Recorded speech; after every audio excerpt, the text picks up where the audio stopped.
Hi guys, welcome back to my YouTube channel. At today's video, this is a tutorial video. So ituturo ko sa inyo step by step how to fix the common problem that appearing usually when enroll a bank account for our SS salary loan disbursement. So ang common na nag-offer sa ating application like proof of account file name must only contain alphanumeric characters. So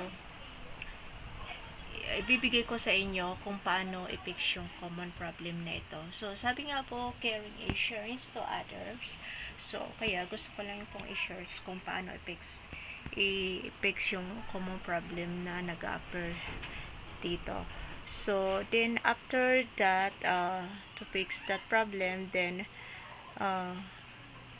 click proceed for our enroll our disbursement. So, umpisa na natin guys. So, pupunta tayo sa ating file manager.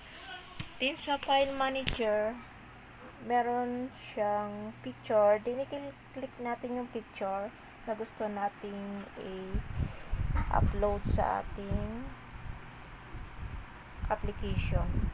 Then, i-change lang natin to guys. Bali, yung nakasulat doon, i-erase lang. Then, papalitan siya ng alphanumeric. Then, after ma-change nyo, click nyo yung save.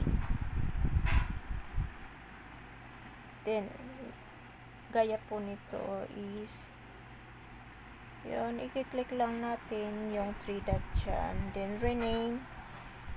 Then, i-delete natin. Then, papalitan natin ng alphabet or numeric. So, ganun lang po na pakadali lang i-fix yung common problem. So, ito na po yung mag-offer after na maipasa natin yung ating application. Makakatanggap tayo ng transaction number from SSS. Then, pwede na po nating i-proceed yung ating SS loan application. So, that's it for today's guys. Bye!